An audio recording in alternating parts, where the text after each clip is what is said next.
કોંગ્રેસના રાહુલ ગાંધી ભારત જોડો યાત્રા બાદ હવે ભારતની યાત્રાની શરૂઆત 14મી જાન્યુઆરી 2024થી કરવામાં આવશે અને આ યાત્રા મણિપુરના ઇમ્ફાલથી શરૂ થઈને મહારાષ્ટ્રના મુંબઈ સુધી 6000થી પણ વધારે ફિલ્મનું અંતર કાપીને 20 માર્ચ 2024ના રોજ પૂર્ણ કરવામાં આવશે।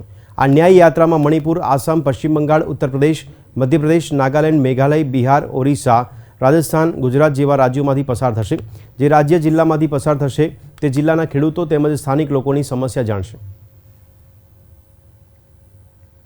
नागालैंड, आसाम, मेघालय, पश्चिम बंगाल, बिहार, झारखंड, उड़ीसा, छत्तीसगढ़, उत्तर प्रदेश, मध्य प्रदेश, राजस्थान અને પછી આપણું ગુજરાત અને અહીંયાથી મહારાષ્ટ્રમાં યાત્રા જશે। એમ 14 રાજ્યોને આ યાત્રા કવર કરશે।